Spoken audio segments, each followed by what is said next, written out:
સમાચાર મહેસાણાથી ઊંઝા કમર્શિયલ બેંકમાં ઉચાપતનો મામલો। બેંકમાંથી 3.44 કરોડ ઉચાપત મામલે વધુ એકની ધરપકડ કરવામાં આવી છે। ઊંઝા પોલીસે બેંક મેનેજર ભરત પટેલની ધરપકડ કરી છે। પોલીસ તપાસમાં બેંક મેનેજરનું નામ ખુલતા ધરપકડ કરવામાં આવી છે।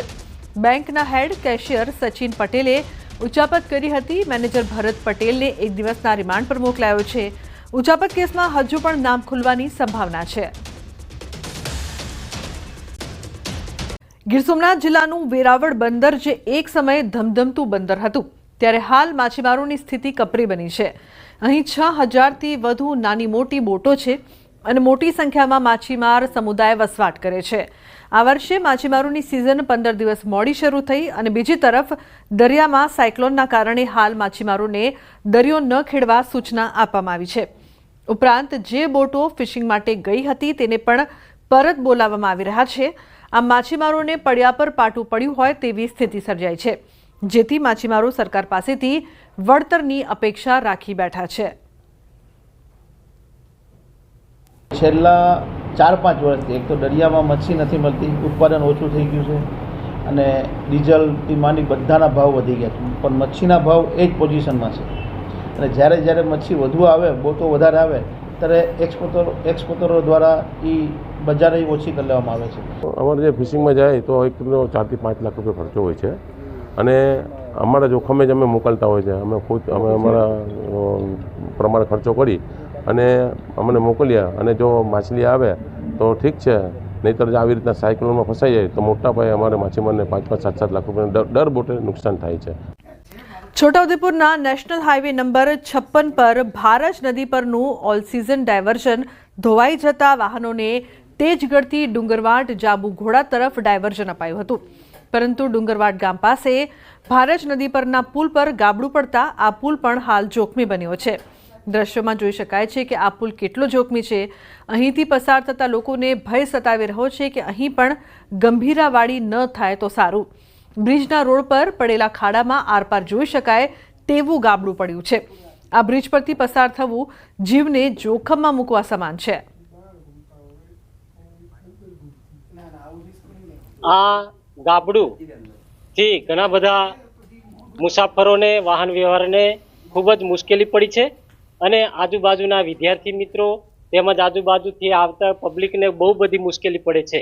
તો આ સરકારી તંત્રને અમારે એક જ વસ્તુ કહેવાની છે કે આટલી બધી અમારે લોકોને તકલીફ છે તો તમે આ તંત્ર જાગશે ક્યારેક પણ આ પુલ ઉપર અનિચ્છનીય બનાવ બની શકે। ગંભીરા પુલ જેવા બનાવો બની જાય તો ઘણું બધું નુકસાન થાય એવું છે। પણ ગવર્મેન્ટના કેટલાક વહીવટી અધિકારીઓ આવીને આ પુલની મરામત કરવાના બદલે આ સારો પુલ છે એવું કરીને એક સર્ટી આપ્યું, જેનાથી આ પુલ પર ભારે વાહનો તેમજ 4 વ્હીલો અવર જવર કરવા લાગી અને છેલ્લા 3 દિવસથી આ પુલ પર ફરી એક આ ગાબડું પડ્યું છે। તો શું ગંભીરા પુલ જેવી પરિસ્થિતિ આદિવાસી વિસ્તારમાં કરવાની છે? પુલ પર પડેલા ગાબડામાંથી નદીમાં વહેતું પાણી પણ જોવા મળી રહ્યું છે, ત્યારે માર્ગ અને મકાન વિભાગ દ્વારા ફક્ત લીપાપોતી કરવાના પ્રયત્નો કરવામાં આવી રહ્યા છે। વળી જ્યાં ગાબડું પડ્યું છે તેની બાજુમાં જ મસમોટું ગાબડું પડશે તેવી તૈયારીમાં છે। તે જગ્યા બેસી ગયેલી જોવા મળી રહી છે, ત્યારે તંત્ર નિંદ્રાધીન અવસ્થામાંથી બહાર આવી કંઈક કામ કરે તો લોકોના જીવ બચી શકે।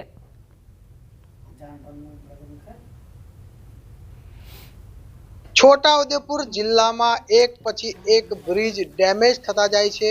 આપને તસવીર બતાવવા માંગીશું। પાવીજેતપુર તાલુકાના ડુંગરવાડ ખાતે આવેલો જે ભારજ નદી ઉપરનો જે બ્રિજ જે છે તેની ઉપર મસ્ત મોટું ગાબડું પડ્યું છે। આપણે તસવીર બતાવવા માંગીશું। આ એ જ ગાબડું છે કે જે ગાબડુંની ઉપર જે સળિયા દેખાઈ રહ્યા છે અને આર પાર એટલે કહી શકાય કે મસ્ત મોટું ગાબડું જ અહીં પડ્યું છે। આપ જોઈ શકો છો કે જે રીતે મોટું ગાબડું પડ્યું છે એટલે અહીંથી મોટા વાહનો તો હાલ પસાર નથી થઈ રહ્યા, પરંતુ ગામના લોકોનું કહેવું છે કે આ પરિસ્થિતિ આજની નથી, વર્ષોથી છે। અહીંના લોકોએ અવારનવાર રજૂઆતો કરી છે, પરંતુ તંત્ર કંઈ ધ્યાન આપતું નથી। આપ જોઈ શકો છો બાજુની અંદર પણ એક બીજું મોટું ગાબડું પડે એવી શક્યતા જોવાઈ રહી છે, કારણ કે અહીંથી જ્યારે ગાડી પસાર થાય છે તો એ પણ હલી રહ્યું છે।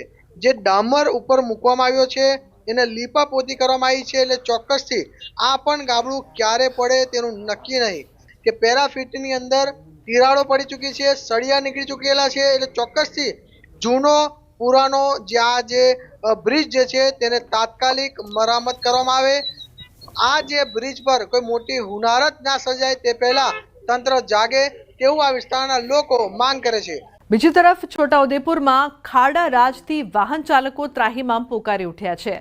ક્વાંટ નસવાડી રોડ પર ખાડાઓનું સામ્રાજ્ય, રસ્તા પર ભરાયેલા પાણીમાં વાહનો ફસાયા છે। ખાડામાં ભરેલા પાણીમાંથી છોટા હાથી ગાડી ફસાઈ, ત્યારે સ્થાનિકો તો ત્યાં સુધી કહી રહ્યા છે કે રસ્તા પર ખાડાના કારણે વારંવાર અકસ્માતની ઘટનાઓ પણ સર્જાઈ રહી છે। સત્વરે રસ્તા પર પડેલા ખાડા પૂરવાની માંગ ઉઠી રહી છે। તો ભાવનગરના ભાલ પંથકમાં આવેલ સનેસ ગામ ખાતે ₹17.83 કરોડના ખર્ચે બનાવવામાં આવશે ડેમ। સિંચાઈ મંત્રી કુંવરજીભાઈ બાવળિયા દ્વારા અપાઈ વહીવટી મંજૂરી। ટૂંક જ સમયમાં સનેસ ગામ ખાતે આ ડેમની કામગીરી શરૂ થશે। આ ડેમમાં અંદાજિત 34.27 MCFT પાણીનો સંગ્રહ થશે, જેનાથી સનેસ તેમજ ભાલ પંથકના આજુબાજુના 8 ગામના ખેડૂતોની અંદાજે 200 હેક્ટર જમીનને ફાયદો થશે। ભાવનગર મહાનગરપાલિકા તેમજ ઉદ્યોગોને પણ પીવાના પાણીનો લાભ મળશે।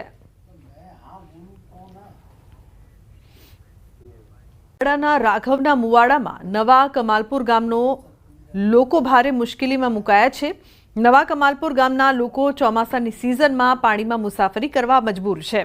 ગામમાં દર ચોમાસે 8 ફૂટ સુધી નદીના પાણી ભરાઈ જાય છે, જેમાં મગરો અને જીવલેણ જીવજંતુની પણ અવરજવર રહે છે। તેથી લોકો ભયના ઓથાર હેઠળ જીવવા મજબૂર બન્યા છે। તંત્ર દ્વારા યોગ્ય વ્યવસ્થા ન હોવાના કારણે લોકો હાલાકી ભોગવી રહ્યા છે। હવે ગ્રામજનો બ્રિજ અથવા ઊંચા નાળાની માંગ કરી રહ્યા છે।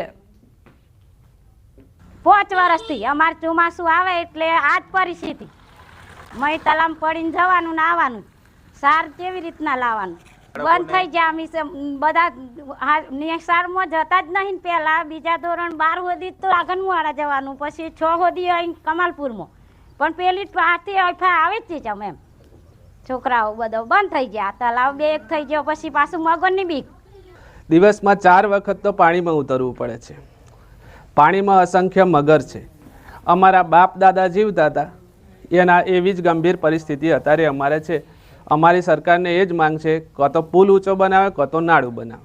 2 તળાવ આવેલો છે વચ્ચે, ડેમ નંબર 1, ડેમ નંબર 2, એની અંદર પાણીનો ત્રાસ છે। 10 વર્ષથી આજે પાણી ફીલ ભરાય છે અને મગોર બહુ આવ્યા છે। એક માણસને ઈજા કરી છે ખભા ઉપર મગોરે, એક ભેંસનો પગ પાછલો કાપી લઈ ગયો મગોર, અને બાળકો 10-15 દિવસથી સ્કૂલમાં જતા નહીં। તે વર્ષનું તારની રજૂઆત છે, ત્યાં હજુ સુધી રજૂઆત થઈ નહીં રહી, અને કાં તો સાહેબ એમ કેવું છે કે આ પાણી નીકળી છે કે એનું નિરીક્ષણ કરે તો હજુ લોકોને ઊંચો બ્રિજ બની આવે, બ્રિજ બનાવે। અને કાયમ જો ને ડાયમંડમાં નોકરી કરું છું અત્યારે હાલમાં, આજે 1 મહિનાથી ઘેર હું, 1 મહિનાથી હજુ જીવો નહીં, એ પગાર કોણ આવે છે વિચાર કરો। સામે અમારે પાણીમાં નીકળવામાં એટલી તકલીફ પડે કે બહુ તકલીફ। હવે વાત શું કરવી સાહેબ, બરાબર? અત્યારે બહુ તકલીફ, એટલે અત્યારે બાળકો સ્કૂલમાં લઈ જવો હોય, ગમે તે કોઈ બીમાર થઈ ગયું હોય, વૃદ્ધ માણસ હોય અને બીમાર થઈ જાય તો અમારે ખાટલામાં મૂકી રાખવો પડે કે ક્યાં તો પછી ખોઈ કરીને બહાર લાવવો પડે અમારે 10 જણા ભેગા થઈને, ત્યારે તમે દવાખાને લઈ ગઈએ, બરાબર? કે આનું નાળું બનાવે કાં તો બ્રિજ બનાવે તો અમારો નિકાલ થાય રેગ્યુલર નીકળવા માટે, બરાબર? આવેલું સ્વયંભૂ જૂના ભવનાથ મંદિરનું શિવલિંગ જળમગ્ન થયું। જૂના ભવનાથ મંદિર પાસે ડેમ ઓવરફ્લો થતા પાણી ભરાયું છે। મંદિરનું ગર્ભગૃહ પાણીમાં તરબોળ થતા શિવલિંગ પર જળાભિષેક થયો। હાથમતી અને ઇન્દ્રાસી ડેમ ઓવરફ્લો થતા જળસ્તર વધ્યું છે। તો ભિલોડાથી જૂના ભવનાથનો રસ્તો પણ બંધ કરાયો છે અને મંદિર તરફના રસ્તા પર પોલીસ બંદોબસ્ત ગોઠવી દેવાયો છે। આ જ્યારે નીર અહીંયા ભરાય છે અને એ સ્વયંભૂ નીર જ્યારે એના ઉપર અભિષેક કરે છે, એના પગ પખાડે છે, ત્યારે એનો લાભ લેવો અનેરો આનંદ છે। વર્ષોથી આ સમગ્ર ગુજરાત, રાજસ્થાન અને સમગ્ર સનાતન પ્રેમી જનતા એનો અવશ્ય લાભ લે છે। પ્રશાસન દ્વારા પણ ખૂબ સુંદર વ્યવસ્થા થાય છે। હાલ પૂરેપૂરો ડેમ પાણીના લીધે ઓવરફ્લો થયો છે અને મંદિરની અંદર સ્વયંભૂ ગંગાજી પ્રગટ થયા છે અને એમના પગ પખાડે છે, એમના ઉપર અભિષેક થાય છે। આ લાભ પણ લેવો અનેરો છે। આપ ધર્મપ્રેમી સનાતન ધર્મના લોકોને વિનંતી છે કે આપ એનો અનેરો લાભ લો અને અવશ્ય એમના ચરણે શીશ નપાવી આપની મનોકામના પૂર્ણ કરો। તરફ પંચમહાલ જિલ્લાના મોરવા હડફ પંથકમાં જામ્યો વરસાદી માહોલ। છેલ્લા 1 કલાકથી વરસી રહ્યો છે વરસાદ। હાલોલમાં વરસાદે વિરામ લીધા બાદ મોરવા હડફ પંથકમાં જામ્યો વરસાદી માહોલ। 73 તાલુકામાં વરસાદ, સૌથી વધુ હાલોલમાં 10 ઇંચ જેટલો વરસાદ, ઉમરેઠમાં 4.5 ઇંચ વરસાદ, બોરસદમાં 3 ઇંચ વરસાદ, જાંબુઘોડા અને ઘોગંબામાં 2 ઇંચ વરસાદ, સાવલી, કામરેજ, ધાનપુરમાં 1.5 ઇંચ વરસાદ, તો લીમખેડા, ઓલપાડ, ઉમરગામમાં પણ 1.5 ઇંચ વરસાદ વરસ્યો છે। તો અનેક જગ્યાએ સારો એવો વરસાદ, હાલોલમાં 10 ઇંચ જેટલો વરસાદ, અનેક વિસ્તાર પાણી, ઉમરેઠમાં 5.5 ઇંચ વરસાદ, 8 કલાકમાં 74 તાલુકામાં સારો એવો વરસાદ વરસ્યો છે। અનેક ગામોમાં પાણી ભરાયાના પણ દ્રશ્યો સામે આવી રહ્યા છે। હાલોલમાં 10 ઇંચ વરસાદથી સમગ્ર વિસ્તાર પાણી, લોકોના ઘરોમાં પાણી ઘૂસી ગયા છે, જનજીવન ઠપ થઈ ગયું છે। જાંબુઘોડા અને ઘોગંબામાં 2 ઇંચ વરસાદ વરસ્યો છે। દાહોદના દેવગઢ બારિયા તાલુકાના નાડાતોડમાં ભારે વરસાદ બાદ પાણી જ પાણી। નાડાતોડ ગામના તમામ રસ્તાઓ પાણીમાં ગરકાવ। રસ્તાઓ પર પાણી ફરી વળતા આસપાસના ગામોની અવરજવર ઠપ થઈ છે। સ્થાનિક લોકોને ભારે હાલાકી ભોગવવી પડી રહી છે। દેવગઢ બારિયા તાલુકા પંચાયત પ્રમુખ નાડાતોડ ગામનો હોવા છતાં કોઈ પણ જાતના પાણીના નિકાલ માટે કામગીરી ન કરી હોવાનો સ્થાનિકોનો આક્ષેપ છે। તો ભારે વરસાદથી લોકોને અવરજવરમાં પણ હાલાકી ભોગવવી પડી રહી છે। સાગતાળા, માંડવ તેમજ બીજી બાજુ ઝાબ, રેઢાણા, બૈણાકુવા આ દરેક ગામડાઓને જોડતો એક મુખ્ય રસ્તો છે જે અમારા ગામમાંથી પસાર થાય છે। એ રસ્તા થકી આજુબાજુના ગામ લોકોએ અવરજવર કરવા માટે મુખ્ય રસ્તો છે, પરંતુ છેલ્લા ઘણા સમયથી એ રસ્તો જ્યારે પણ ચોમાસું આવે ત્યારે રોંદ્ર સ્વરૂપ ધારણ કરી લે છે। તો દાહોદ જિલ્લામાં વરસાદ વરસ્યો। લીમડી, સંજેલી અને ઝાલોદ વિસ્તારમાં વરસાદ પડ્યો। વરસાદના કારણે લોકોને ભારે બફારા બાદ રાહત મળી છે। ભારે વરસાદના કારણે ખેડૂતોને પાક પલળી જતા નુકસાનની ભીતિ।